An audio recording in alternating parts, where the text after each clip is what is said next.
First, I'm going to describe the structure of the table, then we'll carry on with the individual presentations. In recent years, especially in the last 10 years, there have been an increasing number of stories and studies of various different natures, field studies, preclinical animal studies, studies which have been controlled in a hospital environment, showing the therapeutic effects of ayahuasca for depression, anxiety, the treatment of addiction, and post-traumatic stress also. Although there are many stories from consumers, from people from the regions, and basic anecdotal data, in science today there's a certain methodological rigor. And I think to dialogue with the doctors and with scientists, we must also have those tools to carry out controlled studies, and that's what we're going to talk about here. We have on the table people with different levels of experience with ayahuasca, of treating from people with addictions in the Amazon, or treating depression, anxiety in a hospital setting.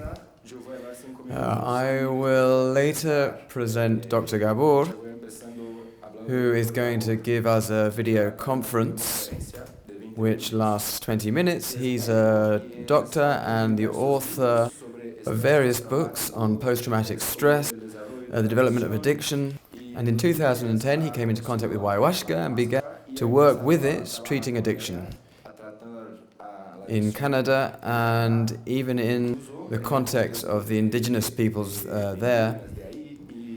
And the study was published in 2013 in Current Drug Abuse Reviews. But in 2011, the Health Ministry in Canada warned Dr. Gabor to stop his work because ayahuasca was a substance that was potentially lethal. And the studies that we are going to show and the people who are going to speak tonight show that that is not the case. So Dr. Gabor has recorded a 20-minute video, which I'm going to show in a second. I just want to say that if any moment someone from the public wants to ask someone specifically from the panel, or they just have to write down the question on a piece of paper and someone from out there will pass the paper to us. Well, it's a pleasure to be speaking to you from Vancouver. I wish I was there in Ibiza with you, joining my friends Anja and Josep Maria Fabregas and the others, but unfortunately I couldn't make it, so I'm glad of this opportunity. My name is Gabor Maté, and I've been working with ayahuasca for 6 years now. I'm a medical doctor. My background is in family practice, in palliative care, working with terminally ill, and also in working with severely addicted people in Vancouver's downtown east side.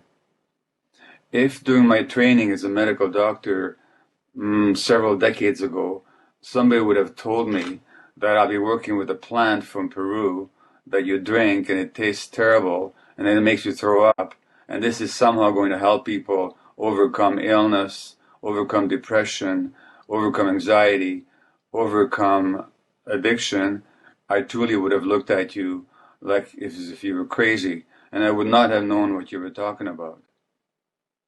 But my experience is, in fact, that although no modality is a panacea, and ayahuasca is not a panacea either, in other words, it doesn't solve every problem for everybody, nevertheless, it's a powerful tool, it's a powerful support, and it has enabled many people to significantly heal from problems that otherwise they didn't know what to do with.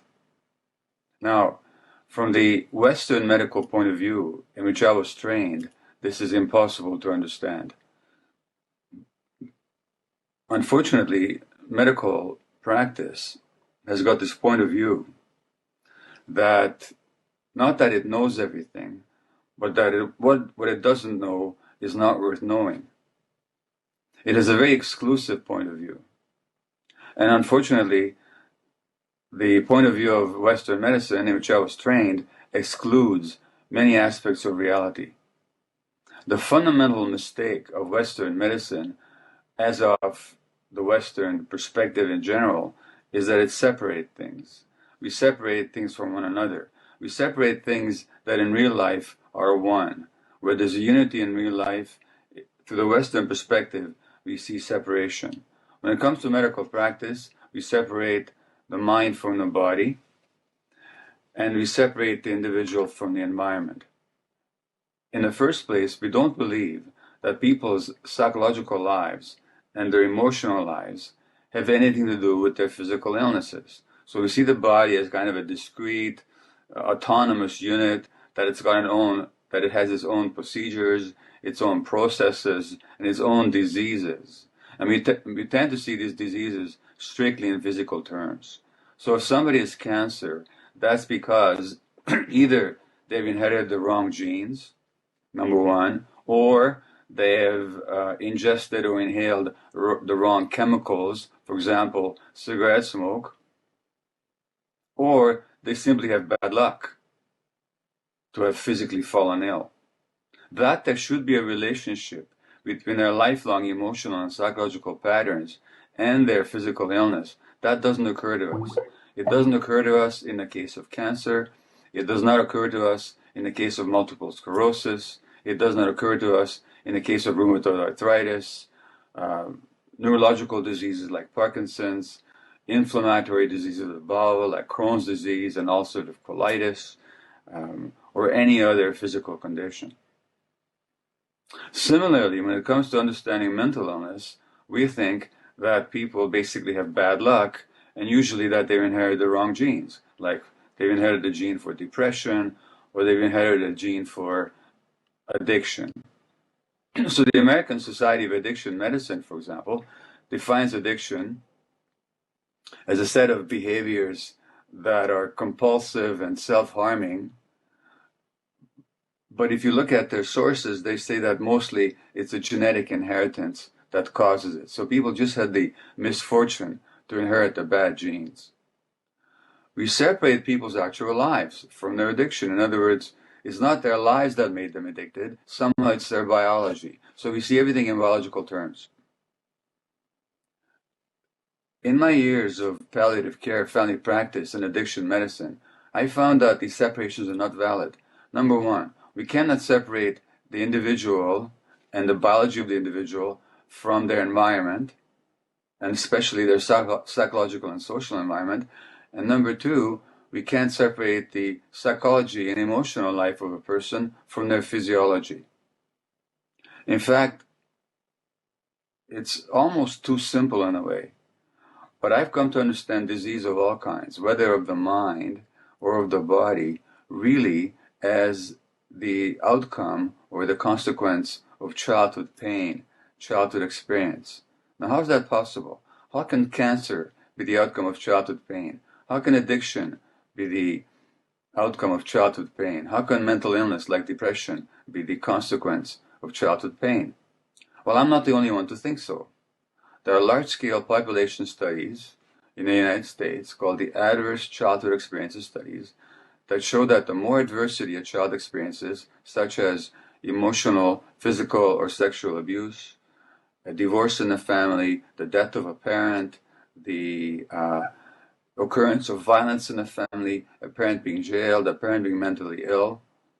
For each of these adverse childhood experiences, the risk of addiction goes up exponentially, so that the more these adversities occur in a child's life, significantly the greater the risk of addiction, also significantly the greater the risk of rheumatoid disease, of autoimmune disease of all kinds, of mental illness, and of cancer. So there's some relationship between early experience and what happens to adults. Now, I certainly found that in palliative care, when I was looking after people with terminal illness, it wasn't accidental who got cancer. The people that developed cancer were people that, number one, had suffered significant adversity in childhood, and they developed certain mechanisms to compensate for that. And the mechanisms they developed to deal with the childhood adversity was to become very emotionally self-suppressed, not to express their emotions, not even to know what they felt. So emotionally very repressed. And they also were people that tended to take on too much. They tended to think that it was their job to solve every problem in the world, and they were responsible for everybody else, but they didn't see how they were hurting themselves. So they had difficulty saying no. So the cancer was a way of their body saying no when they couldn't say no themselves. Why did these patterns develop? Because in childhood, they got the message from their parents that the child's emotions didn't matter, the parents' needs were paramount. The parents didn't mean to give them the message, but they did. So these children grow up compulsively looking after the emotional needs of others and suppressing their own.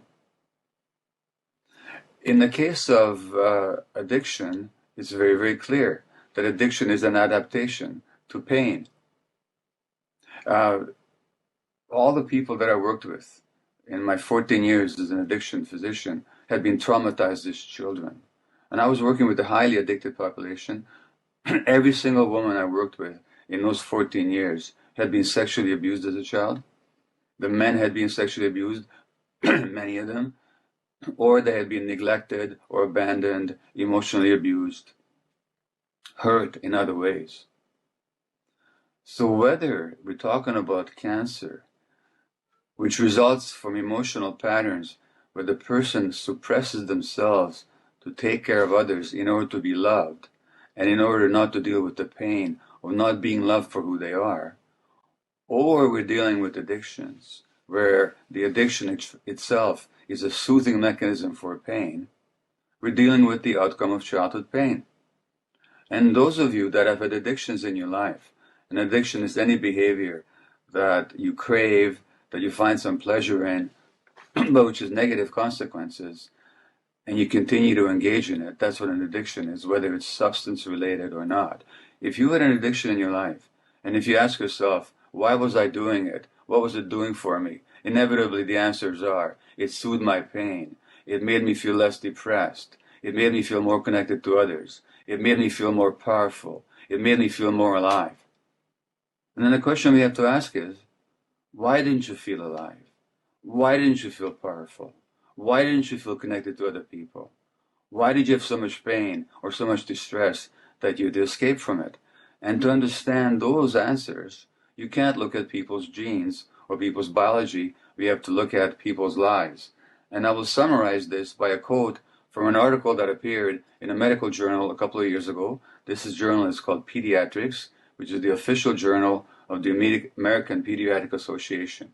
And here's what they say. Social and physical environments that threaten human development because of scarcity, stress, or instability can lead to short-term physiologic and psychological adjustments that are necessary for immediate survival and adaptation, but which may come at a significant cost to long-term outcomes in learning, behavior, health, and longevity. In other words, the way that a child adapts to their early environment, to particularly stress in their early environment, helps them endure the stress in the first place, but it creates problems later on. And that's what I'm saying about all illness, that it all begins as an adaptation to early stress and then creates problems later on. Now, how does that relate to shamanic treatment? How does that relate to ayahuasca? Well, when I first began to understand ayahuasca on my first exposure 6 years ago, I understood two things as a result of my own emotional and physiological response to the plant. I understood that the ayahuasca can show people very deeply what they heard about. In other words, if illness, whether physical illness or psychological illness or mental illness, is the result of running away from a certain pain, but a person doesn't understand that, then the experience with the plant can actually show you the pain that you're running away from. And as Josep Maria Fabregas once told me, if we can revisit our childhood pain, but with the compassion and insight of an adult, we can actually heal that pain. We can take care of that part of ourselves that is hurting. And that seems to be exactly what happens in the ayahuasca experience. Because, as studies in Barcelona have shown, it seems that the parts of the brain that get enlivened or activated in the ayahuasca experience are, number one, places where childhood memories are stored, childhood emotional memories are stored, but also places where adult insight is located. So in a sense, we're able to accompany our childhood self and go to those painful places, but with the compassion and insight of an adult. And one of my children, and my children have suffered emotional pain as a result of how I was as a parent when they were small. And my daughter, when she had this ayahuasca experience, she said, it's like I went back to all those painful places, but I could see them from the point of view of an adult. So I could see them not just from the perspective of the pain that I experienced, but also from the love that was present, and also the love that I have for myself now, which is exactly what Fabregas told me.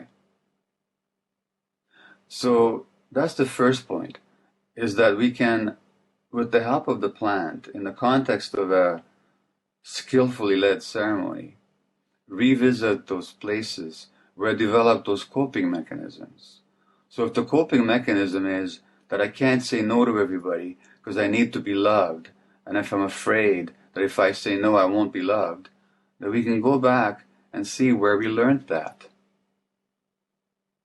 If my coping mechanism is addiction, because I was traumatized as a child, and I'm using the heroin, or the cocaine, or the sexual behavior, or the gambling, or the shopping, or the eating, as a way to soothe my pain, I now have an opportunity, with the help of the plant, in the right context, with expert support, to experience that pain and see it for what it really is, which is the pain of the child. So that's the first thing that the plant experience allows us to witness.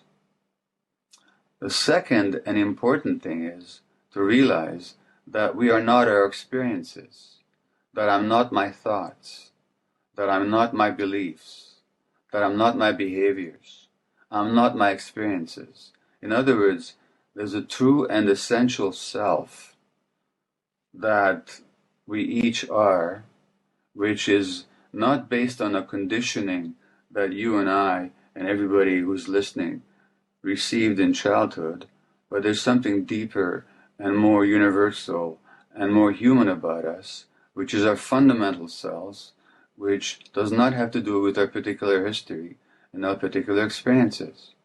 Well, if that is true, and if it's also true, as it seems to be for a lot of people, in fact, I think for everybody, whether we've experienced it or not, if that true fundamental self is also connected to some greater reality, it's connected to creation, to nature. Some people may wish to call it God. I don't care what you call it, but some greater self, some greater truth that we're also connected to, then we also get that there's nothing to run away from and nowhere to run anyway, because we're part of everything. And if we're part of everything, then we can't possibly be alone. And our sense of isolation, our sense of separateness, and the pain that we experience as a result of that belief in separation really is an illusion. So, in a nutshell, and this, I know this is a simplified way of putting it, but the plant can help us experience, number one, the pain that we're trying to run away from with the behaviors, whether they are self-denial, self-suppression, or addiction. We can see that what that pain is all about. And then secondly, we can see that there's a deeper self that's connected, so that there's no reason to run, because that pain is not who we are. Well, then we have a powerful modality for healing. And that's what, as a medical doctor in my training, I could never have understood. Except that, I understand something now. Number one, Western science, medical science, has now shown that mind and body can't be separated. That in fact the immune system, the hormonal apparatus, the nervous system, the cardiovascular system cannot be separated from our emotional system in our brains. In other words, the emotional circuits in our brains, where we carry these childhood ingrained beliefs about ourselves, are deeply connected with, they're not even connected with, they're part and parcel of the same apparatus that also governs our hormones, our nerves, our hearts, and our immunity. So that there's a new science called psychoneuroimmunology, that studies the interconnections between all these subsystems. The immune system, hormonal system, nervous system, cardiovascular system. Turns out that there are no separate systems. It's all one. And that means that whatever happens emotionally also affects our emotions, our immunity.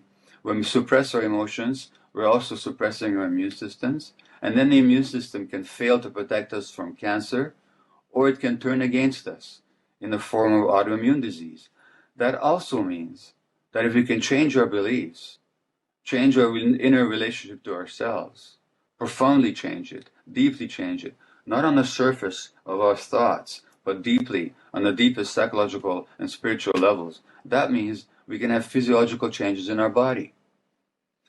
And what that means, and that's what I didn't understand for many years as a doctor, is that the human body, the human soul, has got this deep healing capacity. We have the capacity to heal. Heal means to become whole. We have the capacity to be whole internally. So it's not that we drink the ayahuasca and the ayahuasca then somehow heals us. That's not what happens. It's not like it's a drug that makes you better. What it is, that under the proper shamanic guidance, and I would say also the proper psychological support, and I'll say something about that in a moment, a person can get in touch with some deep parts of themselves, the healing part, their own healing capacity. So it's not that the ayahuasca heals you, you heal yourself, guided by the insights that the ayahuasca experience can give you. And this is true whether physical illness or whether it's true for addictions or depression and so on. Now, what is the context? In the Amazon, the ayahuasca experience occurred in a culture that people were all a part of. It's a language that they all spoke. The shaman was somebody they respected and they knew, and the shaman knew them. And they didn't have the complicated psychology that we in the West and the North have under the impact of industrial capitalist society have developed for better or worse. And often, of course, for worse, I have to say. For people from this Western background, simply to do the ayahuasca, it can be very helpful and transformative, but I believe more is needed. I believe we need a context in which we can prepare for it, so that it's not just a bunch of strangers coming together for one night, and they drinking, and in the morning they say goodbye, but actually we create a kind of a village, we create a kind of culture in which this happens. So with the retreats that we have organized, we bring 20, 25 people together. We're together for a week, which at least creates a little bit of a village. We get to know one another. We provide psychological guidance, preparation, intention setting for the ceremonies. In the ceremonies, what happens, happens. The plant is ingested, the chanting happens, and I can't overemphasize the importance of ceremony. It's not just a liquid, it's not just a brew, it's also the guided, energetic leadership of the curanderos that I work with, or who lead ceremonies elsewhere, that helps that energetic unfolding and release happens in the body and the mind of the participants. And then on the next day, we get together and we process and we download and we find the meaning in the experience. People can't always find the meaning in their experiences. It's sometimes complicated. They need help. For me, the experience is not just about what you feel or believe or see or perceive during the ceremony, but what does it tell you about your life? What is the meaning of it? What are the patterns that you have to understand? What are the behaviors and the mental thinking patterns and emotional dynamics that you have to transform and let go of? And that's work. And that's the work that we help to provide. And I know Anja has been to one of our retreats, so she can perhaps briefly tell you what her experience was witnessing this process. But the point is that with the help of the plant, with the help of the traditional chanting, and bringing that together with some Western psychological insight, we help people transform their internal experiences of themselves. And I'm going to finish this conversation with you with a couple of quotes. One of them is by one of my sons who did an ayahuasca ceremony, and again, due to early childhood experiences, he had a lot of pain and has suffered depression. And he writes, "Tonight I experienced my fetal pain, and then I gave it up to the heavens. I've been asking the vine to take me there to my deepest, most fundamental suffering, but it hadn't. And then all of a sudden tonight I was there, feeling the deepest pain I think I've ever felt. It was awful. It consumed me fully. I stayed with it for as long as I could because I knew this is what I needed to experience. And then I came out of it, and without hesitation, I took that pain and released it to the heavens. I told the Creator that she knows exactly what to do with my pain, that I've carried it for so long, and now I'm handing it over to the spirits. From the worst feeling I can ever recall, I was now experiencing one of the most joyful. How wonderful and liberating it is to take my most elemental suffering, to see it fully, and then give it up with full force. If only every other human soul could have the same opportunity to relinquish theirs as well. I couldn't contain my joy. It was pure liberation." Now, being his father, I know exactly what childhood experiences gave this young man the pain that he's been carrying all his life. I know that the pain he's been carrying was the pain that I received in my own infancy, and I won't go into the details of that. And I also know that many of his behaviors were adaptations not to feel that pain. Well, when he allows himself to feel that pain, and when he sees who he is underneath that pain, then he can begin to let go of those behaviors. And that, in a nutshell, is what I have to say about ayahuasca and its healing capacities. In other words, the ayahuasca is not a magic potion. What it is, it's an opening to yourself. And when we truly open to ourselves, and we can transform our view of ourselves and our relationship to the world, then, because of the unity of mind and body that Western science has now demonstrated, we can actually transform our bodies as well. Well, thank you for listening to me. I look forward to take part in the panel discussion with my friends and respected colleagues, and I wish you all a great conference in Ibiza. I wish I could be there with you.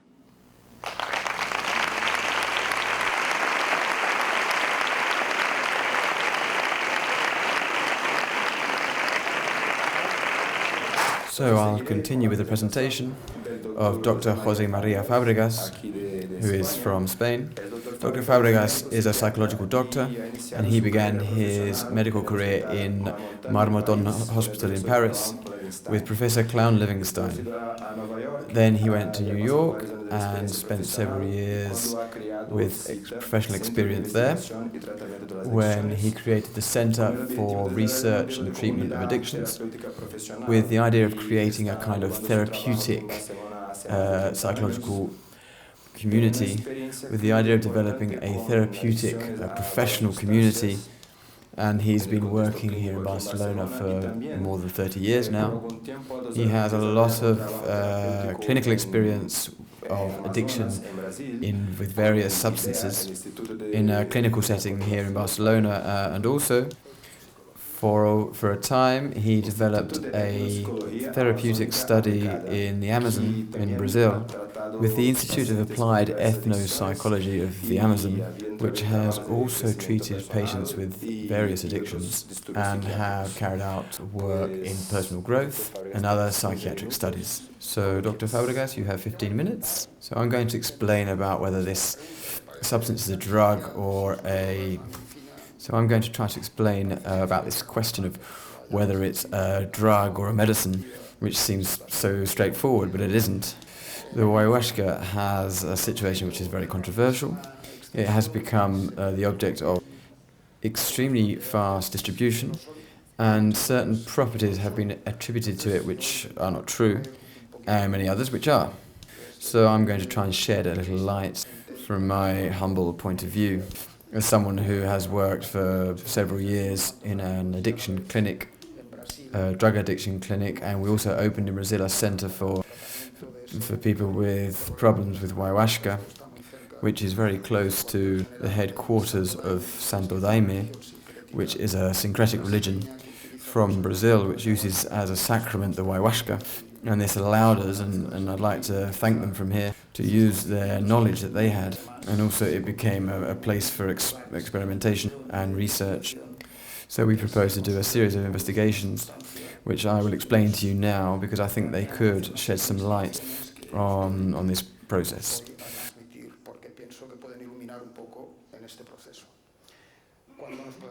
When we contemplate whether ayahuasca is a drug or a medicine, it can be understood from different perspectives.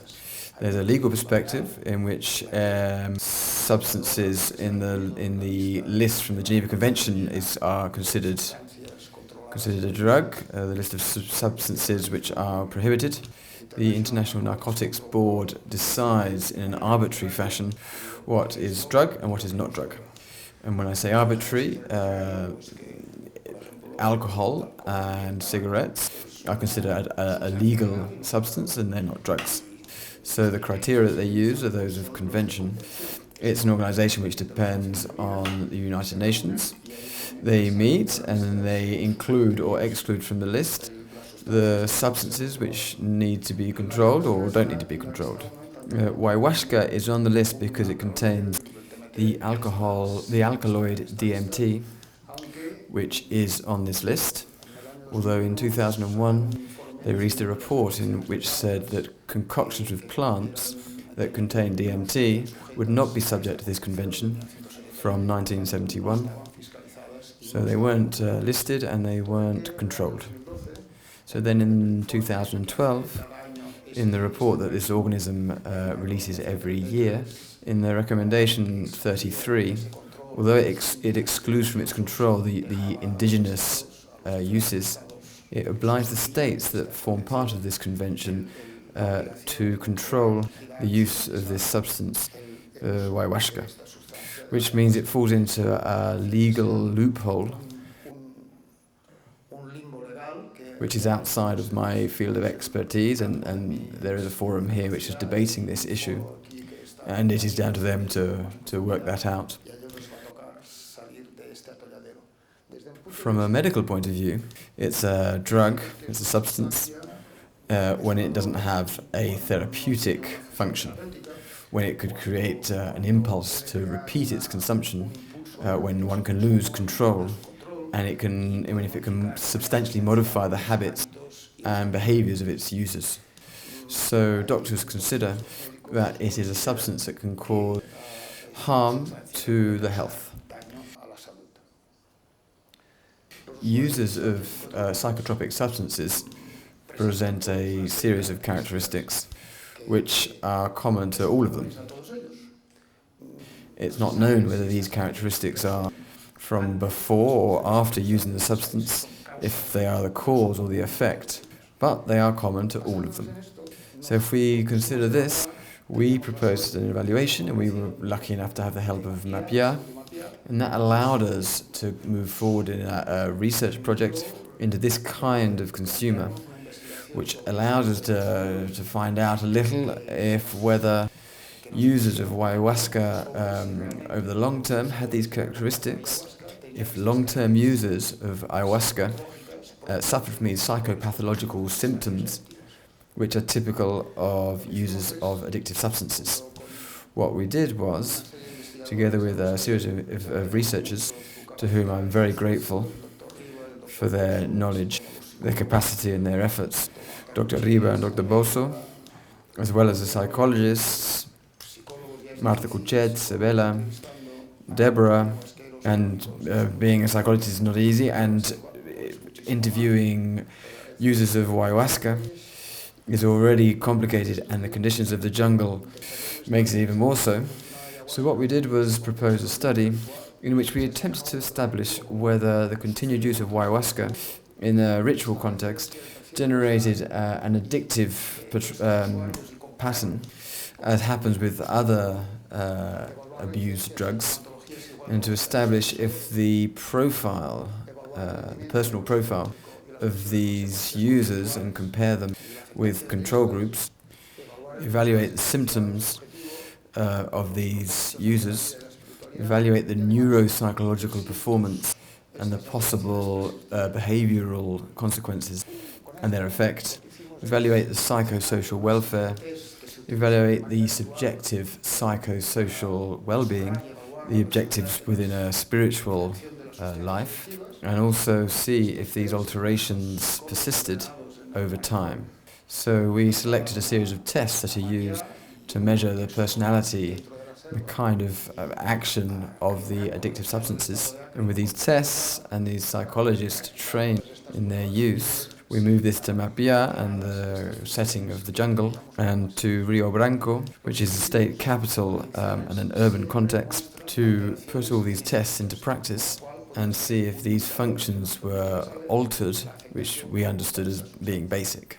Individuals with addictions always show alterations in these tests, so it could be an indicator that would allow us to see the effect of these substances.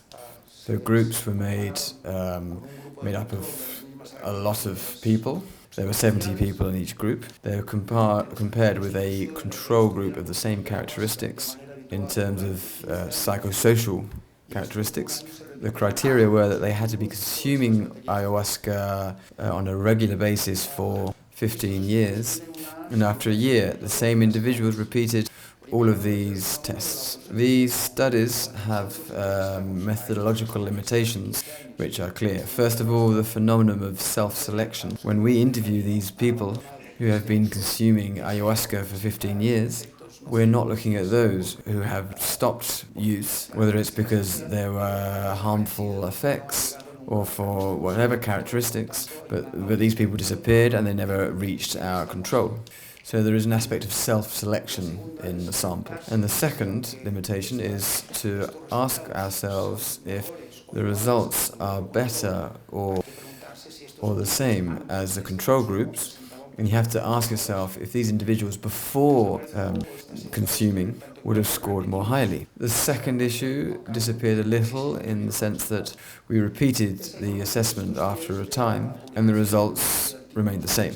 The results were published in a series of specialist publications. These results were published in a series of articles in specialist publications. For example, here it was about measuring the seriousness of the addiction, which is a test which is often used to measure the active capacity of a substance. And in this other one, it was attempted to measure the personality, psychopathology, life attitude, and neuropsychological performance in these long-term consumers of ayahuasca. In these studies, they came to some conclusions which outlined that not only did they not worsen these conditions, but actually they improved in many of these measures. They gave a much better performance in terms of meaning of life, in personal satisfaction, in oneself, in one's psychological life. They had a greater facility for empathy. They improved in terms of phobias, anxiety, obsessions. They had better cognitive performance, a lesser presence of adaptive problems, and much less psychopathology compared with the control group. These results showed that from a medical point of view, the continued use of this substance did not present major problems, but its legal situation impedes the measurement of a group of ayahuasca users and then measure it again after a time. So we're always carrying out tests after the consumption without prior evaluations. From these possibilities, and today there are a whole series of therapeutic options which are based on the use of ayahuasca. You've been listening to Dr. Maté, who has a lot of experience in this sense, Claudia Naranja, who's with us, Jacques Marie in Peru, Anja y Amando in Mexico, have used these substances with these aims and with results that are very optimistic.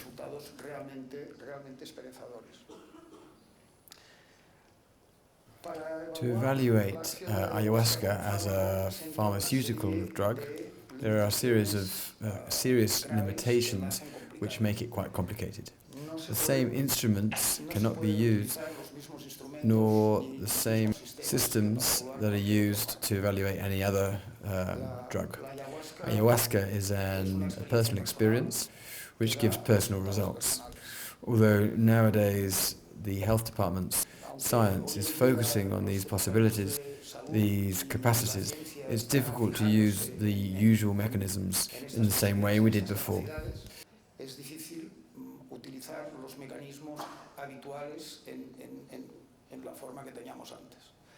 There's a series of limitations. This is not a pharmaceutical procedure. It's not a substance which causes itself the modifications. It is connected with a ritual, with surroundings, an environment, and it's hard to emphasize strongly enough the importance of this aspect. Double-blind tests are completely impossible. If someone has taken ayahuasca, they know they've taken it. There is no doubt, so there is no placebo effect, which is necessary for this type of test. And also, although it may not seem relevant, it cannot be patented. To release a medication today on the market has extremely high costs, and the fact that there is no patent which will protect it afterwards for its commercialization means that there is not enough money for these sorts of research projects.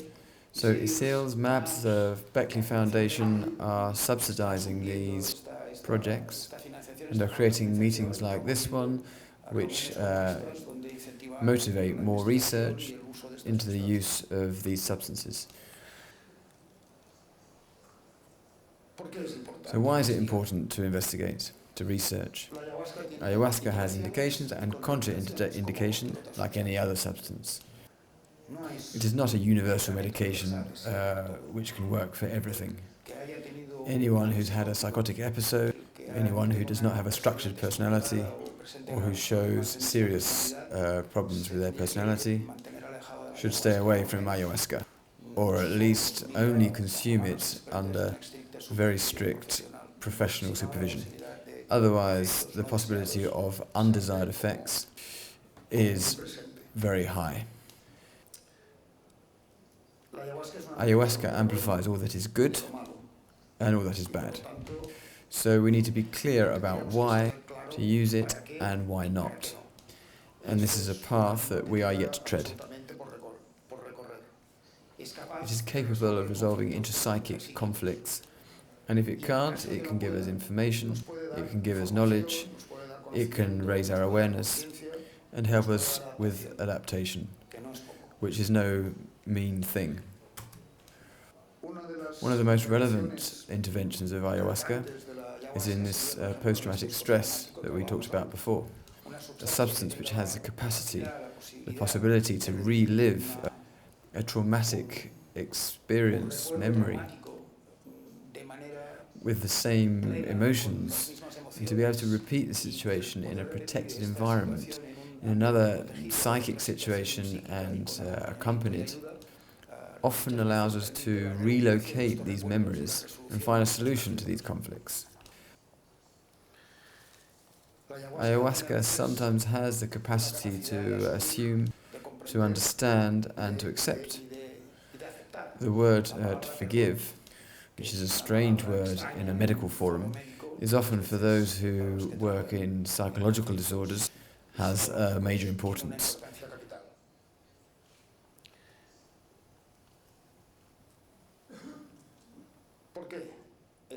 And why this slide?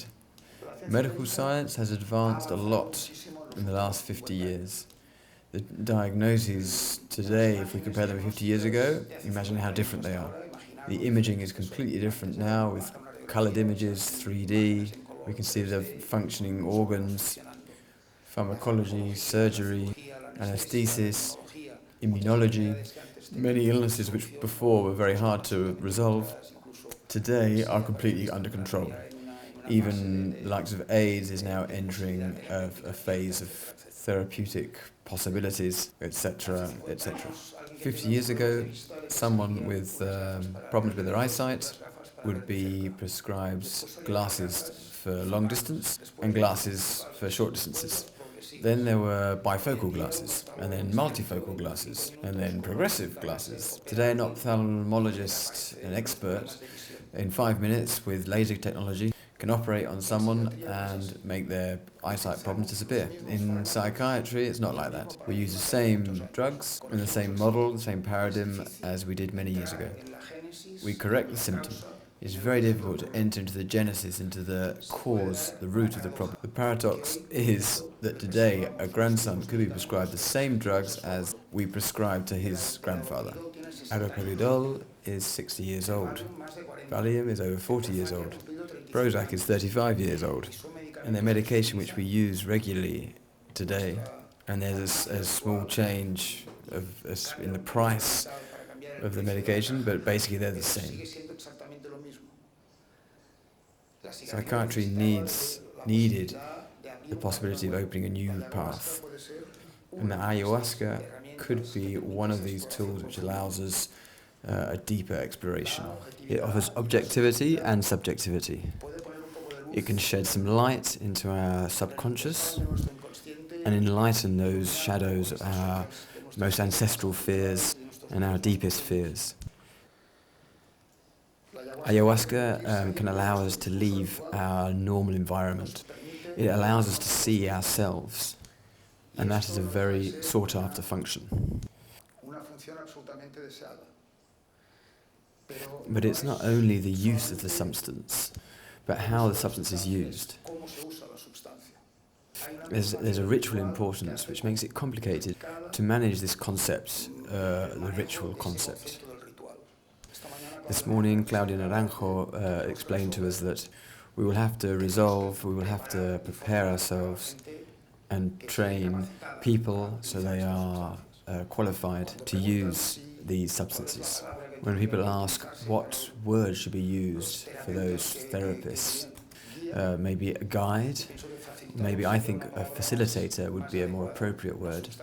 The substance has an importance, but the environment in which it is taken is also paramount.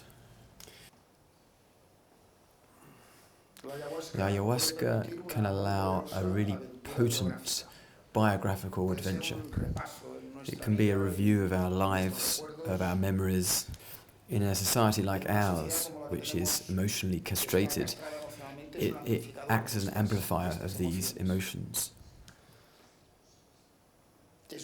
It's an inhibitor of our limitations. But 3 glasses of ayahuasca isn't going to resolve any sort of problem in psychiatry. It is not a magical substance.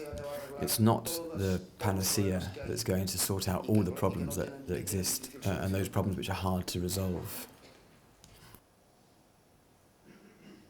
It's a substance which is more or less safe in the right hands. It could be better to have an experienced charlatan than someone enlightened by the plant, but without that much experience.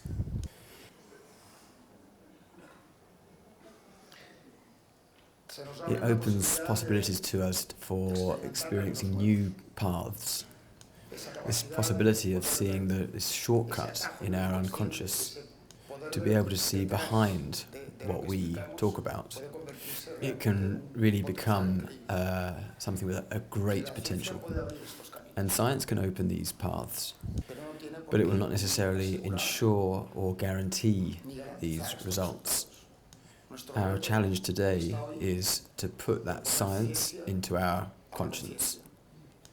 And I'm very grateful to those who are here today who are helping us on this path. Thank you very much.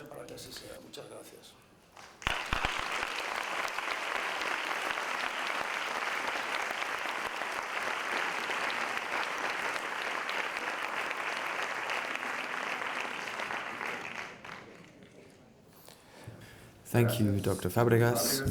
would like to take this moment before I present Anna and Rafa and ask you the questions that I asked Gabor. And I saw on one of the slides that it said that categorically it is not a pharmaceutical agent, and I would like to know your opinion of why you think it is thus, because there are more and more preclinical data, or that beta-carbolines, or of DMT, including preliminary data on humans, not just with ayahuasca, but with also other hallucinogens, like psilocybin, which say that these things do have a physiological effect, which act upon certain areas of the brain, which are connected with psychiatric disorders, connected with the emotions. So I'd like to know why this, about the context, couldn't... I mean, it's obviously important, but would there not be room for a treatment which is more directly pharmaceutical, like with cannabinoids, for example, or like hallucinogens like ketamine, which is being researched at the moment for depression? So could you speak a little about this? Today there is a path which has been opened for sub-psychedelic doses which don't have a perception of activity, of psychic activity, although they do have this. And it seems like the results are quite impressive. For depression, low doses of ayahuasca seems to have good results. Like a treatment which is purely pharmaceutical. There isn't this state of introspection or alterations of consciousness. But the pharmaceutical companies and pharmacists, when we have here Riba, who might be able to say better than us, ayahuasca has an animal, which is an antidepressant used in the past with lots of side effects, but it has this capacity.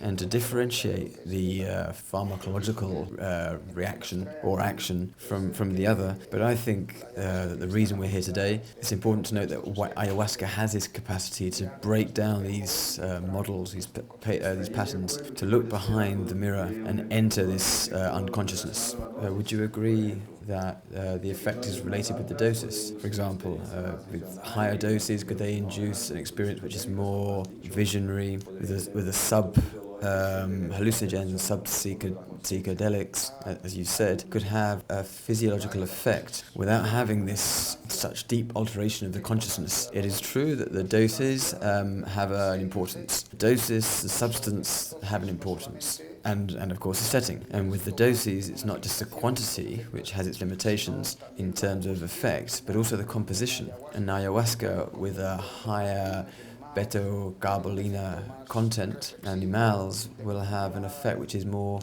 reflexive and deeper, and even a sensation of being cleansed, while ayahuasca with a high DMT content has greater psychedelic effects. So it's not just the doses which is important, but also what is it made with. This is why we are saying it's so important to research. So there could be a whole spectrum of uses of this substance, from very low doses to more profound, deeper experiences. The effect of your diet, these are things that need to be studied, and for which tradition often gives results which are not correct. If someone has travelled a little and has taken substances with different ethnic groups from different villages, some don't eat anything, some gorge themselves before, and others even gorge themselves during the ceremony.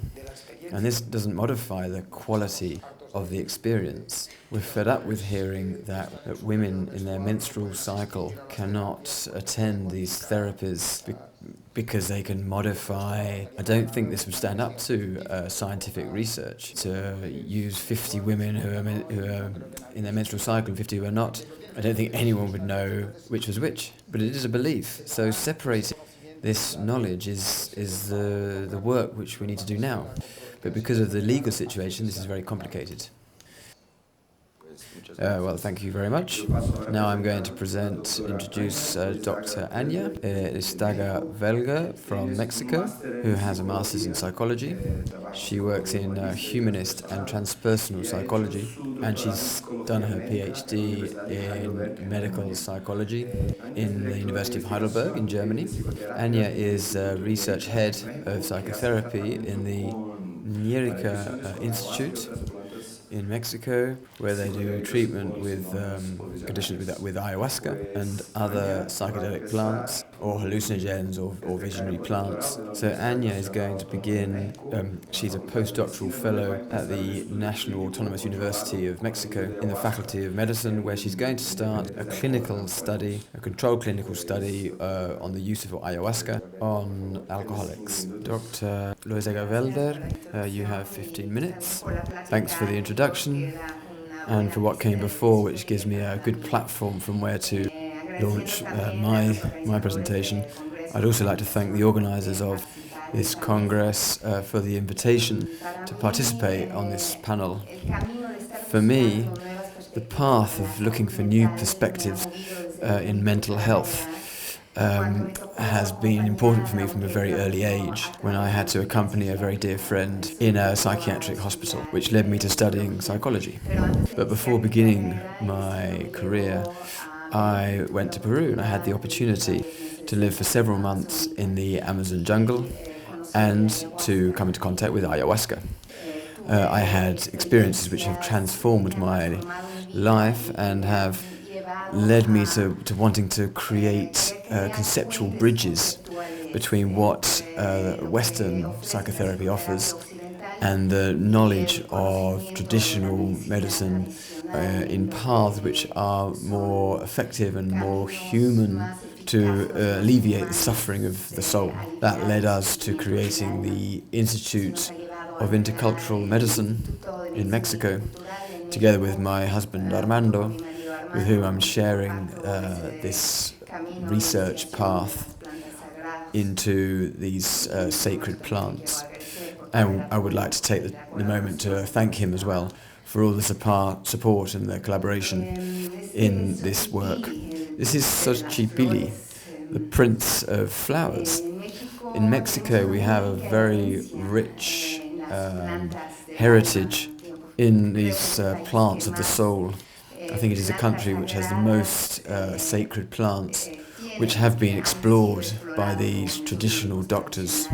And also ayahuasca has arrived in Mexico, like in many countries. We also have a framework of traditional medicine in Mexico. The Secretary of Health in 2012 in the city of Oaxaca, through his direction, the traditional medicine has come to the public interest, motivating scientific research in the correct use of mushrooms and peyote for mental illnesses, including addictions. Unfortunately, this recommendation hasn't really been carried out.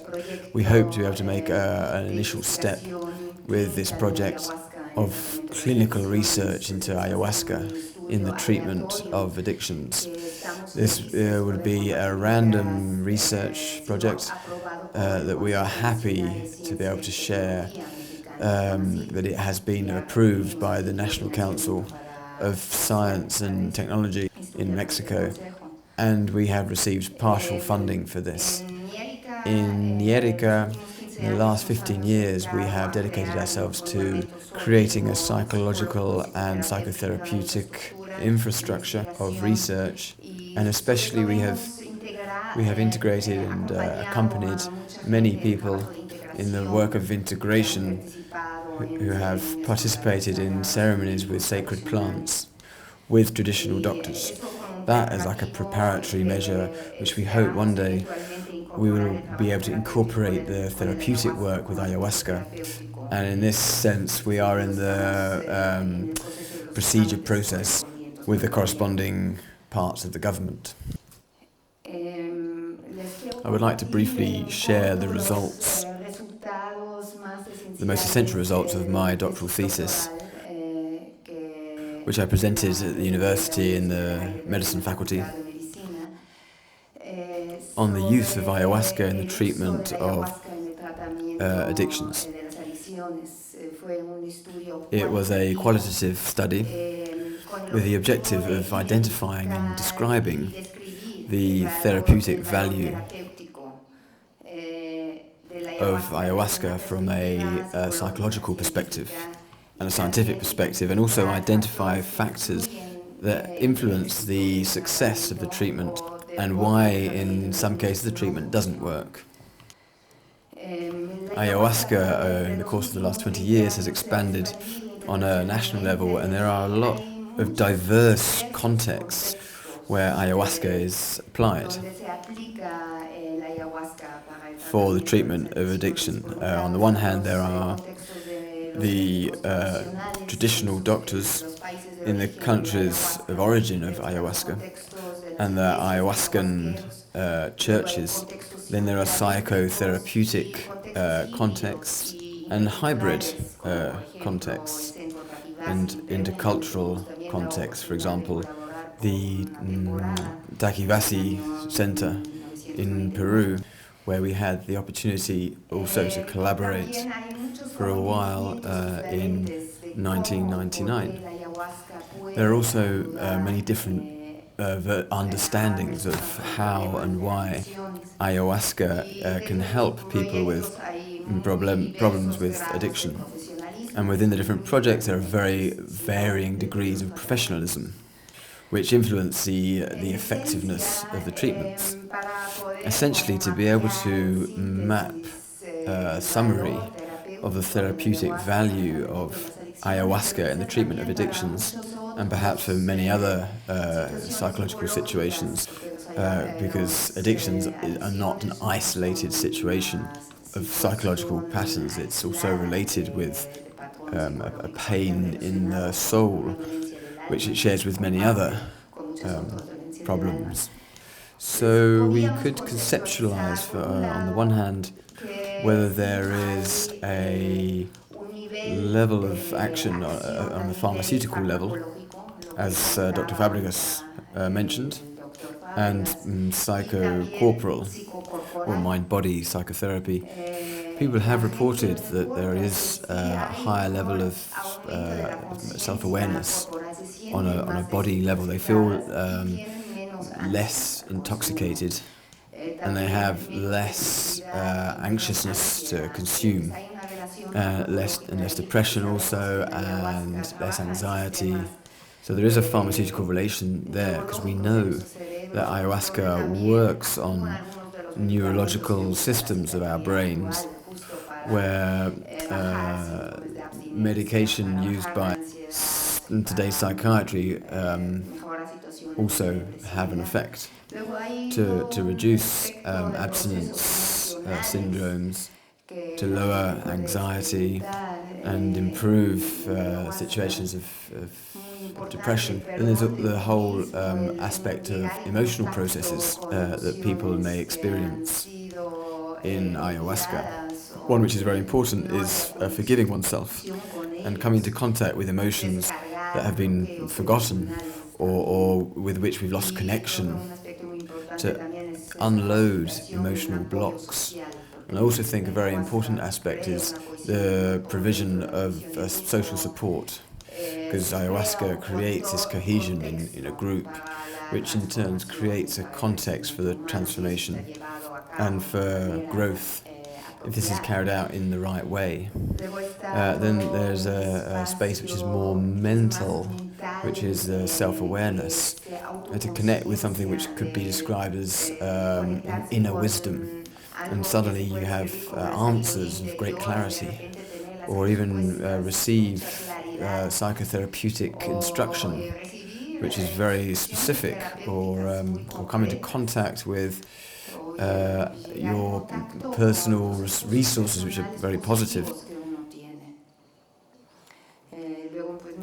And then it's also very important, this spiritual or energetic or energy-related effect which this contact with the spiritual world, transcendental experiences, and also with experiences of death, of feeling that one is literally dying, which helps you to reevaluate life and find a meaning, purpose to life.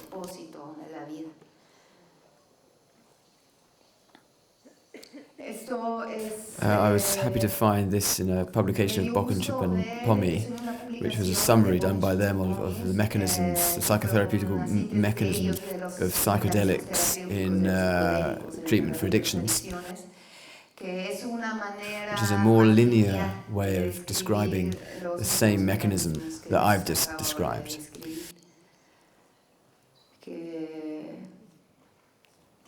In the end, we were able to say that the therapeutic values in the long and medium term, in the case of addictions, in many cases, is the reduction in people's appetite to consume and feel repulsed by drugs, and psychological development and the capacity to resolve internal conflicts, self-awareness, spiritual renewal, new perspectives, outlooks in life, and the restructuring of values in the ideal model of people who have recovered and who have had all or many of these processes. However, as Gabor Maté and Jose Maria have mentioned, ayahuasca is not a magical cure. It doesn't cure everything, it doesn't cure everyone, it doesn't cure every circumstance. It is not a panacea. There are many factors that have to come together in play so that there is a process of positive therapy. This graph was part of an article published in the Journal of Psychoactive Drugs in 2013. If you'd like to read a little bit more on the explanation of this graph, but I have to go a little bit quickly because of time constraints. The therapeutic value of ayahuasca is, on the one hand, the composition and the quality of the ayahuasca, and having the right dose for each individual who is taking it. It's never the same doses. It's a therapeutic dosage which is very individual.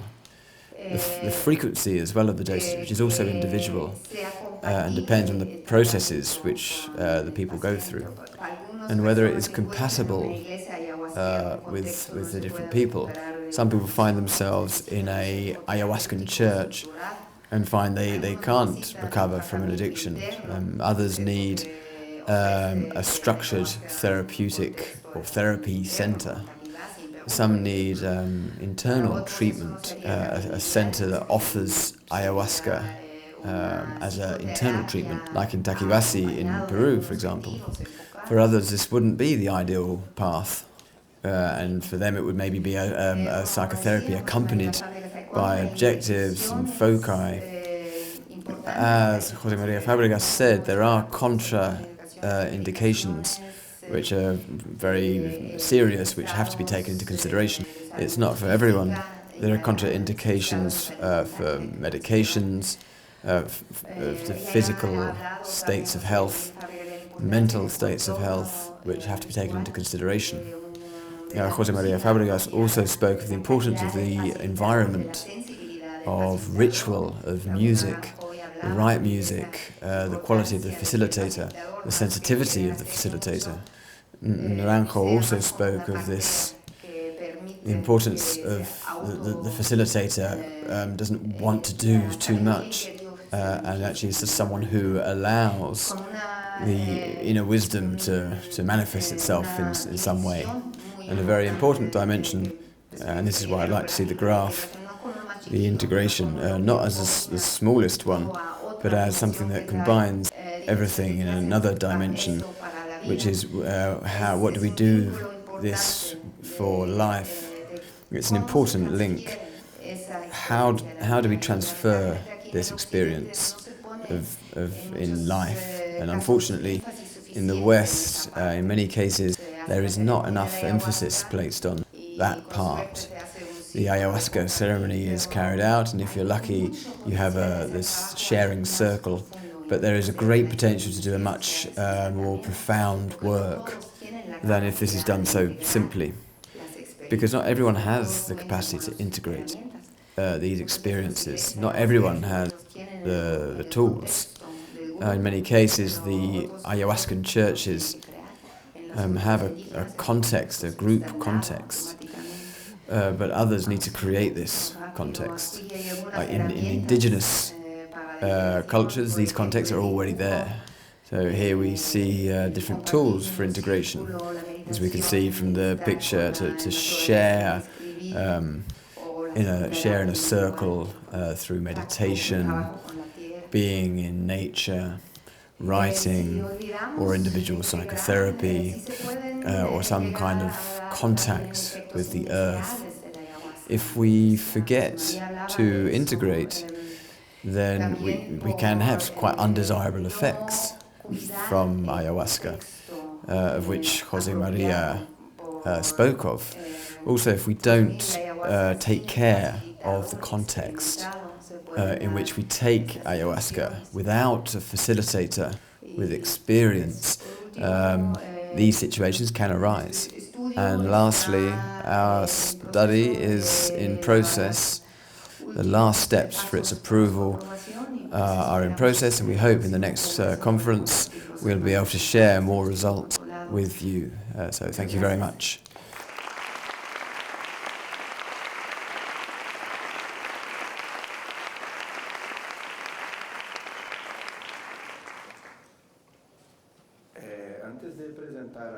So before I introduce Rafa, I'd like to ask you a few questions from the public, which seem to be quite pertinent for the two of you, as you have more experience with various kinds of psychopathologies and ayahuasca.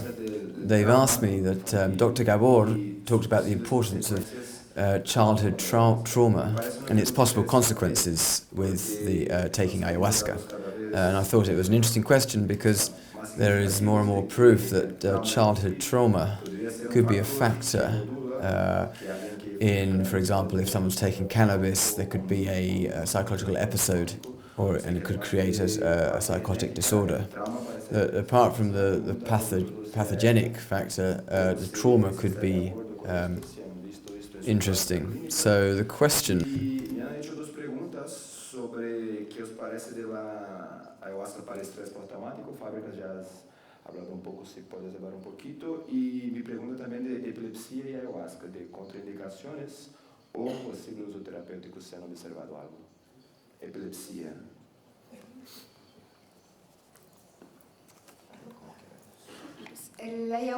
Ayahuasca is a catalyst for the soul, and often if you get people to relive traumatic situations because it seems like they have this need to relive these situations to be able to then integrate them, because otherwise they produce illness in the soul, or as Gabor Maté said, they can also lead to illnesses or disease in the body because of this connection between the soul and the body. So this reliving of a traumatic experience, if it is appropriately contained by a sensitive facilitator who can help this reliving to be positively resolved, it can have a very positive effect. However, we have seen experiences in this work in helping people to integrate these ayahuasca ceremonies. Some people we have seen have relived a trauma in a ceremony, but there were too many participants and there really wasn't a present facilitator to help to contain this experience. So what can happen is that you get traumatized again, and this manifests itself in sleep disorders until there's another therapeutic process which can help this reliving of trauma be resolved. Strangely, people in an ideal way, in an experience which is well contained, can relive childhood trauma with the same intensity, emotionally speaking, as they had when they were a child. but with a more mature perspective of an adult and with this distance. So in that way it can be resolved when there is a context of protection. So in situations of post-traumatic stress, it's very similar.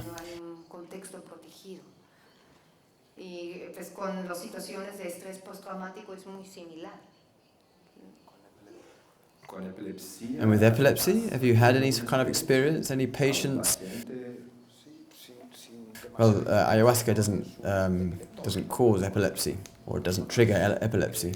People who have suffered fits, epileptic fits, these aren't increased with ayahuasca. Alcohol has more of this effect. When we talk about pain, I think pain is basic, but fear of pain is what conditions us. I mean, when someone has suffered, obviously this modifies them, but what is more important is the fear of suffering, that pain. And ayahuasca has this capacity to open the light, to resolve these fears. And this is the shadow. And I want to be careful as well, because in these experiences where someone in a session of ayahuasca remembers a traumatic situation, etc., I've seen many times that this is what happens. But I've also seen on many occasions that people have projected this, that it was a lie, that it had never happened, that it was all part of this fear that presented itself as an action or as a violation, as a rape or abuse, which actually had never happened.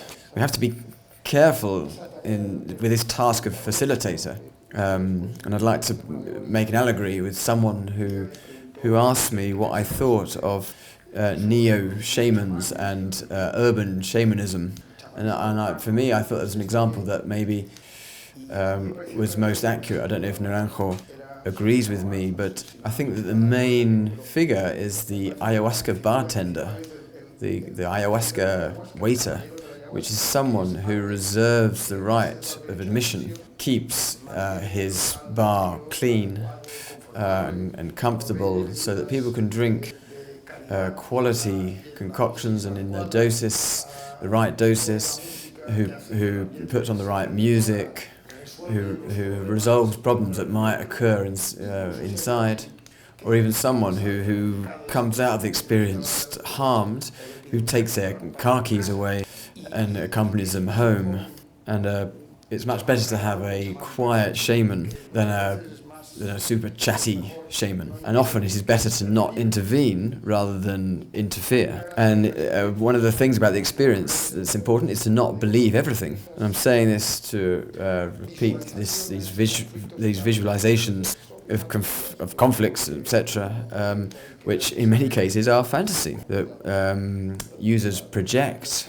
And the facilitator must know how to direct with care. I don't think ayahuasca resolves people with epileptic issues, and I don't think it produces them either. Okay, well, thank you very much. Now I'm going to introduce Rafael Sanches, Dr. Rafael Sanches, who is a doctor in the clinical hospital in the Faculty of Medicine in Ribeira Preto, which is in the state of Sao Paulo in Brazil. Rafael has done his PhD in mental health in the University of Sao Paulo and has done his postdoctorate in Barcelona with Dr. Jodriba. Dr. Sanches is the coordinator of the Laboratory of Personality Disorders in the Hospital de Clínica, and he's been a researcher in a study to evaluate the effects of a single dose of ayahuasca in patients with reoccurring depression. And it's a great pleasure for me to be next to Dr. Sanches because I'm doing my doctorate with them, and it's an honor to be at the same panel as him. So Rafa, you have 15 minutes. Thank you very much, Rafael. First of all, I'd like to thank people for inviting me, the organizing committee of VICEAS, and this first conference of VICEAS is very good, and excellent presentations, and there is a more interesting characteristic still. And that's that I've participated in many medical conferences, and I've never been into a conference where the audience looks so interesting. And there is so much cultural diversity, which is so full of stories and experiences. And I'm learning a lot with all of you, with the speakers here and with the people. I'm having a very agreeable, pleasant experience. So I'm going to speak about my experiences with ayahuasca in treating people with depression. When people ask me what is my interest in ayahuasca, my interest began not because of the ayahuasca in itself, but because of the illness, which is depression.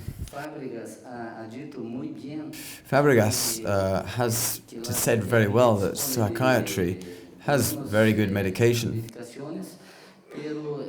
but these medications, like ayahuasca, isn't a magical substance. These medications aren't magical substances either.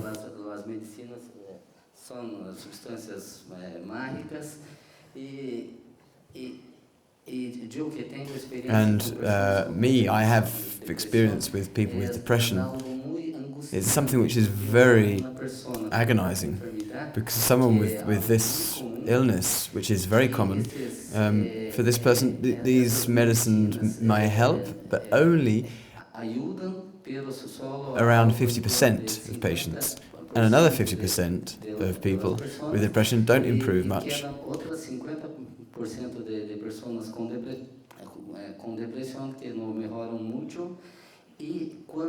And when I see a patient with depression, and I'm going to give an antidepressant,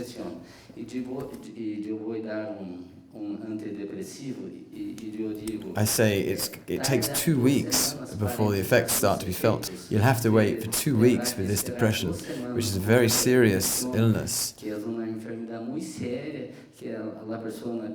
And the patient might be thinking of suicide, and there's a lot of pain. And when I see these people, it causes me pain also. Because 2 weeks for us maybe isn't very long, but for someone who has depression, that is a long time. Let's begin by reading the studies with ayahuasca. And we've seen that it's a drug with dopaminergic characteristics, with dopaminergic and serotonergic characteristics, and the alteration of the image of the studies of Jordi Hebe and his team show that they act on areas associated with emotion.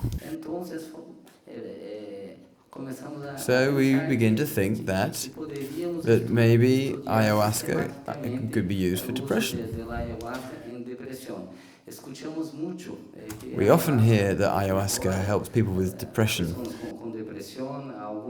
through tales of people who've used it, but the traditional sort of scientific medicine demands more objective studies. So these studies that we have seen, we thought to administer treatment with people with depression. That's a clinical depression, not depression related with grief or something like that. A depression which is more biological, to put it in some way. And this gives us a margin to investigate certain areas where ayahuasca maybe could act on people specifically with depression. So the methodology who were in a hospital at the University of São Paulo,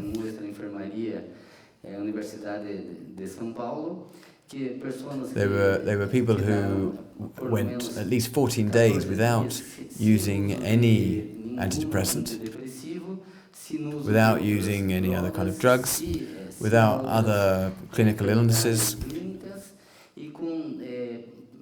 and with people with reoccurring depression.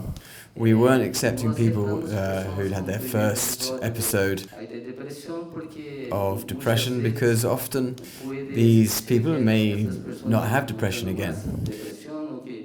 So for that reason we chose people with recurring depression, but who had suffered no more than 3 episodes to avoid serious reactions. We made our treatment with something like 16 milligrams of DMT and 36 grams of hormina. We made a tea, it was a single dosage, and we told the person before they ingested the tea.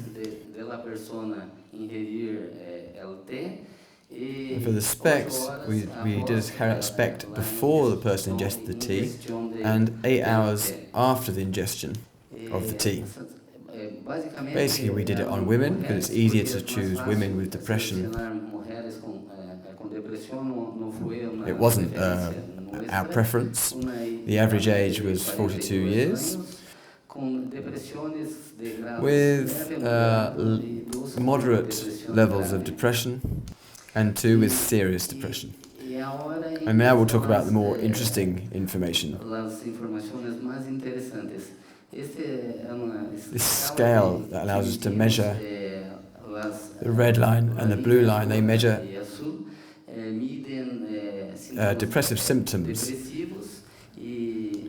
and symptoms of euphoria, of manic symptoms. There weren't so many alterations in the green line, but the scales that measure depressive symptoms lowered a lot.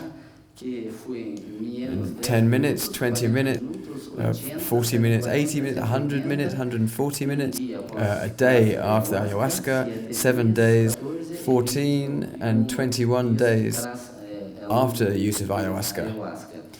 And we can see that 1 day after taking ayahuasca, the scales lowered a lot. It's almost incredible, because no other antidepressant has this effect, and so soon. Another very effective treatment, which is electroconvulsive therapy, but needs 12 sessions over 2 or 3 months in order to have an improvement. But this studio shows very, very fast improvements. And more than improvements, they were maintained for up to 21 days after the use of ayahuasca. And this was very interesting.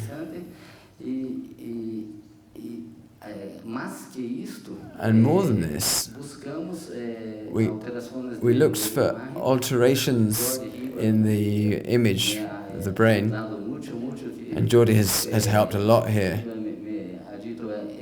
He helped me with these alterations, what we had to look for, and we found that ayahuasca in patients with depression was capable of increasing the activation in regions of accumbens, insula and subgenual. And those 3 regions are the places which are associated in some way with depression. There are other studies that show that these regions in people with depression are hyperactive. The insula, accumbens, the subgenual is a bit more controversial, but some studies show hyperactivity. But I think that more than giving a definitive response that ayahuasca works in this way,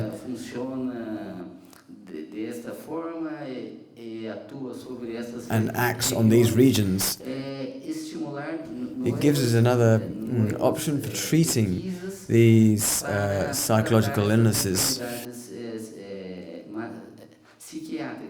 The fact that ayahuasca is good for you is very evident. Everyone here tells me, and I look at you and I see that it's an interesting substance. But as well as that, ayahuasca could be interesting in a medical context. Although Fabregas has said there are not new medicines, but maybe ayahuasca could be a new medication for depression. With indications, with contraindications, it won't be used for all patients. But if it helps 30, 50% or 10%, then I think it would be a great advance in our medicine. I have studies that show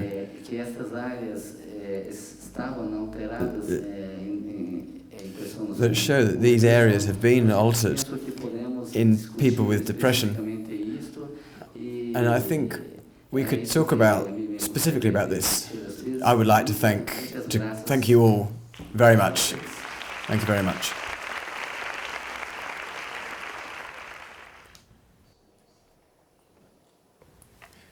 So, with respect to the adequate frequency, it depends a lot on the person and what they're trying to resolve with ayahuasca. If it's, for example, a person who is going through a one-off crisis, then maybe in one ceremony they could find what they're looking for. Because they find this meaning in life, this connection, this spiritual connection, and that's what they needed.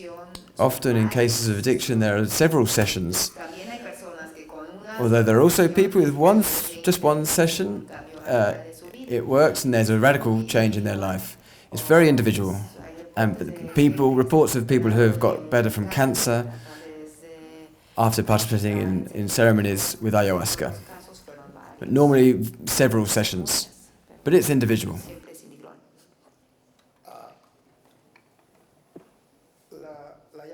Ayahuasca is information. And you do what you do with the information. Where I worked in Brazil, we did sessions Saturday night. And the person who I was working with said, the work isn't Saturday night, the work is Monday morning. What do you do with what you've learned and what you've seen on Saturday night? For example, someone wants to give up smoking. They want to stop smoking. Don't know if this helps, but ayahuasca isn't a pharmaceutical that works on, that blocks the nicotinic system, that impedes, I don't know, and that's not what it does. But ayahuasca allows you to see smoke, how these little plants burn and how they pass into the trachea and enter into the alveoles and arrive at the pleura, which is a very, very fine layer, so fine that it allows the oxygen to get into the blood and for the CO2 to go out of the atmosphere without other elements going into the blood. And imagine this smoke, this tar getting into this system. If someone sees this, if someone sees this from outside, someone with a little tube with the smoke, and they actually see it, not that someone tells them, they see it. If someone remembers that when they were young and why they began to smoke because of their father or teacher, that information is what can allow someone to give up smoking. But does ayahuasca stop you wanting to smoke? No. It allows you to assume this information and convert it into an act of responsibility. And sometimes we believe that ayahuasca has this a magical effect, but I think it's information.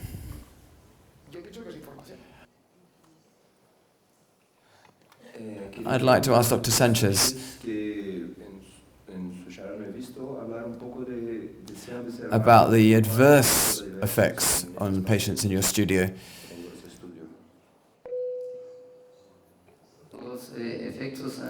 There weren't many adverse effects. vomiting in 40%. 8, we'd heard that it was an effect that would probably happen.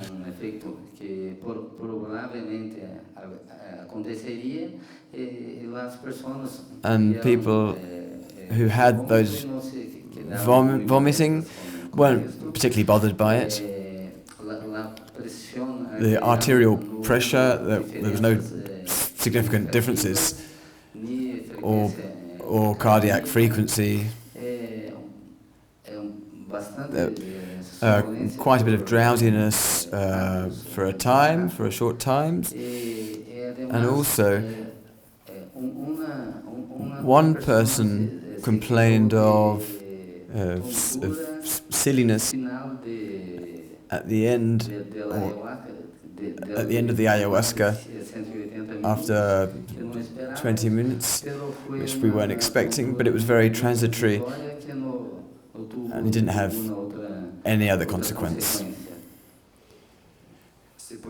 Could it be said that in this preliminary studio on this clinical population it has been well tolerated? Yes, very well tolerated. More than we would have imagined. We were a bit nervous about these effects, what effects it would have. Could it bother our patients? But they didn't complain. So I have a question here from the public, and I wanted to close the panel with this, because I think it's quite pertinent and interesting. Why does our science continue to transform something that worked historically in its laws, dominions and patents? So I want to make a small comment here, which I don't think it's anyone's objective to not to respect the indigenous traditions or to say that what we're doing is better. But we live in a world where there's two sides of the coin. I don't think it's bad to use those two sides. So there are patients who sometimes don't want a religious ritual, or to go to the jungle, or to be with a shaman, or to have visions. So these people just don't want to suffer their depression anymore. And for them it makes no difference if they have a vision or not. So I'd like to know your vision on this. Because I remember that Dr. Riba told me once that we're always really badly seen, the pharmacists studying hallucinogenic. Because if we go to a congress on pharmaceuticals, we're the hippies. But if we go to a hippie conference, we're the antichrist. So I think we could dialogue on this. We have Dr. Naranjo carrying out quite clinical studies with specific molecules and who expanded the field quite a lot. And I don't see why these two areas can't dialogue. And I'd like to know your opinion on this. I don't think there's competition here. The more traditional medicine wants to learn new knowledge from these cultures, this culture where the ayahuasca helps people. So why can't we make use of a more traditional way? This isn't contradictory. This doesn't mean questioning all of this experience. It's just offering another vision, another alternative. And I think we're together. There isn't competition.